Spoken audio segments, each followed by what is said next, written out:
Bonjour Antoine. Bonjour Roselyne. À quelques minutes près, on avait le record en direct. J'enrage parce qu'effectivement on était Antoine, tout va bien.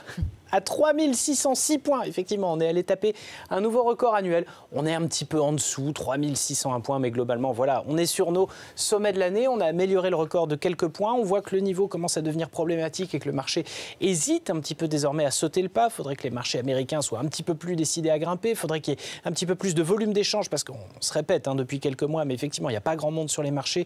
2 milliards d'euros d'actions négociées par jour à peu près, ce qui est quand même bien peu. Mais voilà, un CAC 40 qui reste sur une tendance largement positive, plus 0,58% en ce moment pour l'indice parisien. On est dans un marché de tendance pure où tout grimpe, avec un euro d'ailleurs qui a repassé le cap du $31 un petit peu plus tôt ce matin. Une once d'or fin qui a dégringolé subitement sous les $1700, preuve que le marché a envie de prendre un peu de risque, de se délester des actifs refuges.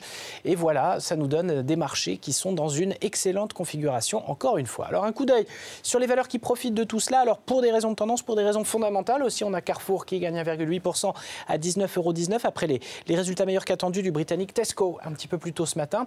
On a Bouygues qui signe encore une séance très forte, plus 3,5%, 19,75 € depuis le début de la semaine. Le titre gagne pas mal de terrain, on fera le compte en fin de semaine.